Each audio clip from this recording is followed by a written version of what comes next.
Hello friends, Ramya's Kannada YouTube ಚಾನಲ್ಗೆ ಎಲ್ಲರಿಗೂ ಸ್ವಾಗತ.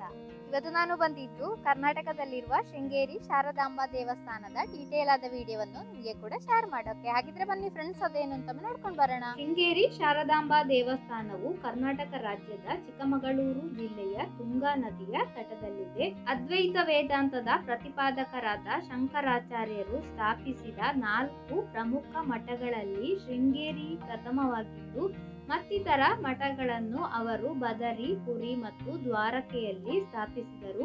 ಈ ಊರಿನಲ್ಲಿ ಋಷ್ಯಶೃಂಗಗಿರಿ ಎಂಬ ಹೆಸರಿನ ಒಂದು ಬೆಟ್ಟ ಇತ್ತಂತೆ. ಅದರಿಂದಾಗಿ ಈ ಊರಿಗೆ ಶೃಂಗೇರಿ ಎಂಬ ಹೆಸರು ಬಂದಿದೆ ಅಂತ ಹೇಳ್ತಾರೆ. ಶಂಕರಾಚಾರ್ಯರು ತನ್ನ ಪ್ರಥಮ ಮಠದ ಸ್ಥಾಪನೆಯನ್ನು ಈ ಊರಿನಲ್ಲಿಯೇ ಸ್ಥಾಪಿಸುವುದರ ಹಿಂದೆ ಒಂದು ರೋಚಕ ಕಥೆ ಇದೆ.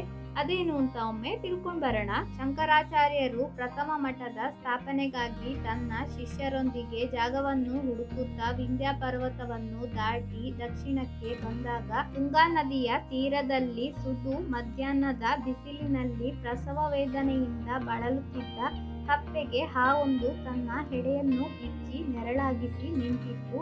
ಬದ್ಧ ವೈರಿಗಳು ಕೂಡ ಇಲ್ಲಿ ಒಂದಾಗಿ ನಿಂತಿರುವುದನ್ನು ಕಂಡು ಈ ಸ್ಥಳಕ್ಕೆ ಅಪೂರ್ವ ಶಕ್ತಿ ಇದೆ ಎಂದು ತಿಳಿದು ತನ್ನ ಮಠದ ಸ್ಥಾಪನೆಗೆ ಸೂಕ್ತ ಸ್ಥಳವೆಂದು ಸೂಚಿಸಿದರು. ಶಂಕರಾಚಾರ್ಯರು ಸುಮಾರು 1200 ವರ್ಷಗಳ ಹಿಂದೆ ಕಾಶ್ಮೀರದಿಂದ ಶಾರದಾ ದೇವಿಯ ವಿಗ್ರಹವನ್ನು ಶೃಂಗೇರಿಗೆ ತಂದು ಪ್ರತಿಷ್ಠಾಪನೆ ಮಾಡಿದ್ರು ಅಂತ ಹೇಳಲಾಗುತ್ತದೆ. ಶಂಕರಾಚಾರ್ಯರು ನಿರ್ಮಿಸಿದ 4 ಅದ್ವೈತ ಪೀಠಗಳಲ್ಲಿ ದಕ್ಷಿಣದಲ್ಲಿ ಯಜುರ್ವೇದದ ಪಾಲನೆಗೋಸ್ಕರ ಶೃಂಗೇರಿ ಶಾರದಾಂಬಾ ಮಠವನ್ನು ಪ್ರತಿಷ್ಠಾಪಿಸಿದರು. ಅದೇ ರೀತಿ ಪೂರ್ವಕ್ಕೆ ಋಗ್ವೇದ ಪಾಲನೆಗೋಸ್ಕರ ಒರಿಸ್ಸಾದಲ್ಲಿ ಗೋವರ್ಧನ ಮಠ, ಪಶ್ಚಿಮಕ್ಕೆ ಗುಜರಾತಿನಲ್ಲಿ ಸಾಮವೇದದ ಪಾಲನೆಗೋಸ್ಕರ ಕಾಳಿಕಾ ಮಠ, ಉತ್ತರದಲ್ಲಿ ಅಥರ್ವಣ ವೇದದ ಪಾಲನೆಗೋಸ್ಕರ ಜ್ಯೋತಿರ್ಮಠವನ್ನು ನಿರ್ಮಿಸಿದ್ದರು. ಶಂಕರಾಚಾರ್ಯರ ಬೇಡಿಕೆಯ ಪ್ರಕಾರ ಉಭಯ ಭಾರತಿ ಶಾರದಾ ದೇವಿಯಾಗಿ ಶೃಂಗೇರಿಯಲ್ಲಿ ನೆಲೆಗೊಂಡಳು ಅನ್ನುವ ಕತೆ ಕೂಡ ಇದೆ. ಶಾರದಾಂಬಾ ದೇವಿಯ ಒರಿಜಿನಲ್ ವಿಗ್ರಹ ಸ್ಯಾಂಡಲ್ವುಡ್ನಿಂದ ಕೂಡಿದ್ದು, ಈಗ ಚಿನ್ನದ ವಿಗ್ರಹ ಕೂಡ ಇಲ್ಲಿದೆ. ಶೃಂಗೇರಿಯ ಅನೇಕ ದೇವಸ್ಥಾನಗಳಲ್ಲಿ ವಿದ್ಯಾಶಂಕರ ದೇವಸ್ಥಾನ ಮುಖ್ಯವಾಗಿದ್ದು, ಇದನ್ನು 14ನೇ ಶತಮಾನದಲ್ಲಿ ವಿಜಯನಗರ ಸಾಮ್ರಾಜ್ಯದ ಸಂಸ್ಥಾಪಕರಾದ ಹುಕ್ಕಬುಕ್ಕರ ಗುರುಮಹರ್ಷಿ ವಿದ್ಯಾರಣ್ಯರು ಕಟ್ಟಿಸಿದರು. ದೇವಾಲಯದಲ್ಲಿ ವಿಜಯನಗರದ ಕಾಲದ ಶಿಲ್ಪಕಲೆ ಮತ್ತು ಹೊಯ್ಸಳ ಶಿಲ್ಪಕಲೆ ಎರಡರ ಸಮಾಗಮನವನ್ನು ಕಾಣಬಹುದು. ಶೃಂಗೇರಿಯು ವಿದ್ಯಾಧಿದೇವತೆಯಾದ ಸರಸ್ವತಿ ದೇವಿಯ ದೇವಸ್ಥಾನವಾಗಿದ್ದು, ಅಕ್ಷರಾಭ್ಯಾಸಕ್ಕೆ ಹೆಸರುವಾಸಿಯಾಗಿದೆ. ಇಲ್ಲಿ ನವರಾತ್ರಿಯಲ್ಲಿ ಶಾರದಾಂಬಾ ದೇವಿಗೆ ವಿಶೇಷ ಅಲಂಕಾರ ಪೂಜೆಗಳು ನೆರವೇರುತ್ತವೆ. ಈಗ ನೀವು ವಿಡಿಯೋದಲ್ಲಿ ನೋಡ್ತಾ ಇರೋದು ವಿದ್ಯಾಶಂಕರ ದೇವಾಲಯ. ಈ ದೇವಾಲಯಕ್ಕೆ ಒಂದು ವಿಶೇಷವಿದೆ. ಅದೇನಂದ್ರೆ ಇಲ್ಲಿರುವ ರಾಶಿ ಸೂಚಕ ಕಂಬಗಳು ಸೂರ್ಯನು ಯಾವ ರಾಶಿಯಲ್ಲಿ ಇರುತ್ತಾನೆಯೋ ಅದಕ್ಕನುಸಾರವಾಗಿ ಸೂರ್ಯನ ಕಿರಣಗಳು ಒಂದೊಂದು ಕಂಬಗಳಿಗೂ ಕೂಡ ಬೀಳುತ್ತವೆ ಎನ್ನುವ ಪ್ರತೀತಿ ಇದೆ. ಇನ್ನು ಈ ಶೃಂಗೇರಿಯಲ್ಲಿರುವ ಇನ್ನೊಂದು ರೋಚಕ ಸಂಗತಿ ಏನೆಂದರೆ, ಇಲ್ಲಿ ತುಂಗಾ ನದಿಯಲ್ಲಿ ಜೀವಿಸುವ ಮೂಗುತಿ ಮೀನುಗಳನ್ನು ನೋಡುವುದರಿಂದ ನಮಗೆ ಅದೃಷ್ಟ ಲಭಿಸುತ್ತೆ ಎನ್ನುವ ನಂಬಿಕೆ ಕೂಡ ಇದೆ. ತುಂಗಾ ನದಿಯ ಈ ಸೇತುವೆಯನ್ನು ದಾಟಿ ಹೋದ್ರೆ ಅಲ್ಲಿ ಅಧಿಷ್ಠಾನ ಮಂದಿರ ಇದೆ. ಅಲ್ಲಿಗೆ ದರ್ಶನ ಪಡಿಬೇಕಾದ್ರೆ ನಿಗದಿತ ಟೈಮ್ ಅನ್ನು ಬೋರ್ಡಿನಲ್ಲಿ ಸೂಚಿಸಲಾಗಿದೆ. ನಾವು ಸಂಜೆಯ ಟೈಮ್ನಲ್ಲಿ ಬಂದ ಕಾರಣ ನಮಗೆ ಆ ಕಡೆಗೆ ಹೋಗಲು ಸಾಧ್ಯ ಆಗಲಿಲ್ಲ. ಬೋರ್ಡಿನಲ್ಲಿ ಸೂಚಿಸಿದ ಟೈಮಿನಲ್ಲಿ ನಾವು ಇಲ್ಲಿಗೆ ತಲುಪಿದ್ರೆ ಆ ಕಡೆಯ ಮಂದಿರಕ್ಕೆ ಹೋಗಿ ದರ್ಶನವನ್ನು ಪಡಿಬಹುದು. ಈ ವರ್ಷ ಅಂತೂ ಶೃಂಗೇರಿಯಲ್ಲಿ ಅಕಾಲಿಕ ಅತಿಯಾದ ಮಳೆ ಸುರಿದ ಕಾರಣ ಪ್ರವಾಹ ಭೀತಿ ಉಂಟಾಗಿತ್ತು. ಈ ವಿಡಿಯೋ ನಾನು ಅದಕ್ಕಿಂತ ಮೊದಲು ಹೋದಾಗ ತೆಗೆದದ್ದು. ಗಂಗಾ ಸ್ನಾನ, ತುಂಗಾಪಾನ. ಗಂಗಾ ನದಿಯಲ್ಲಿ ಸ್ನಾನ ಮಾಡೋದರಿಂದ ನಮಗೆ ಎಷ್ಟು ಪುಣ್ಯ ಲಭಿಸುತ್ತದೆಯೋ ಅದೇ ರೀತಿ ತುಂಗಾ ನದಿಯ ನೀರನ್ನು ಸೇವಿಸಿದ್ರೆ ಅಷ್ಟೇ ಪುಣ್ಯ ನಮಗೆ ಸಿಗುತ್ತದೆ ಎನ್ನುವ ನಂಬಿಕೆ.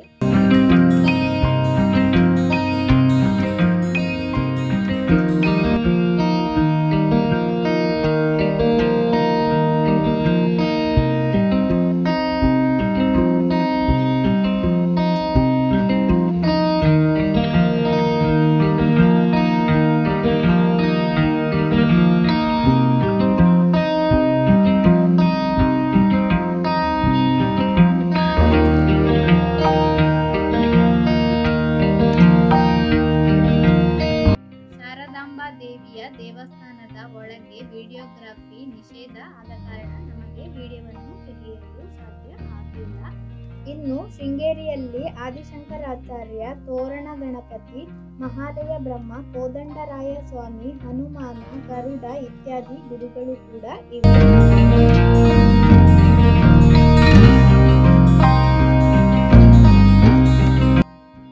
ಇನ್ನು ನೋಡಿ, ಶೃಂಗೇರಿಯಲ್ಲಿ ದೊಡ್ಡ ಡೈನಿಂಗ್ ಹಾಲ್ ಕೂಡ ಇದೆ. ಇಲ್ಲಿ ಮಧ್ಯಾಹ್ನ ಹಾಗೂ ರಾತ್ರಿ ಟೈಮಿನಲ್ಲಿ ಅನ್ನಪ್ರಸಾದ ವಿತರಣೆ ಕೂಡ ನಡೆಯುತ್ತದೆ.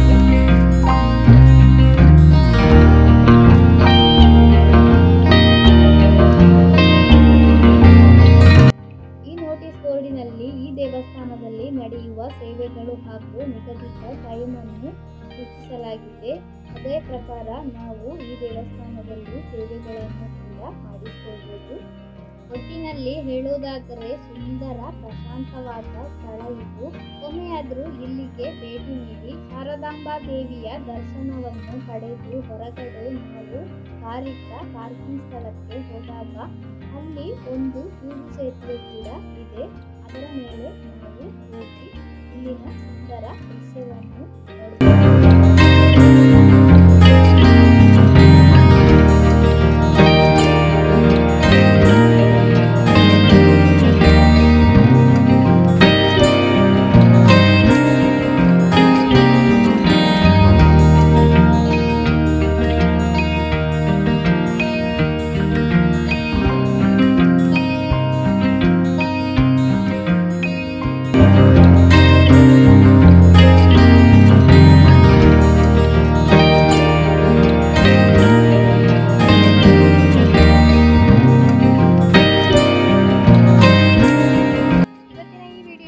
ಲೈಕ್ ಮಾಡಿ, ಫ್ರೆಂಡ್ಸಿಗೆಲ್ಲ ಶೇರ್ ಮಾಡಿ, ಸಬ್ಸ್ಕ್ರೈಬ್ ಮಾಡದೆ ನನ್ನ ಚಾನಲ್ ಅನ್ನು ನೋಡೋರಿದ್ರೆ ಸಬ್ಸ್ಕ್ರೈಬ್ ಮಾಡಿ, ಸಪೋರ್ಟ್ ಮಾಡಿ. ಇನ್ನೊಂದು ವೆರೈಟಿ ವಿಡಿಯೋದೊಂದಿಗೆ ಮತ್ತೆ ಭೇಟಿಯಾಗೋಣ. Bye bye, thank you.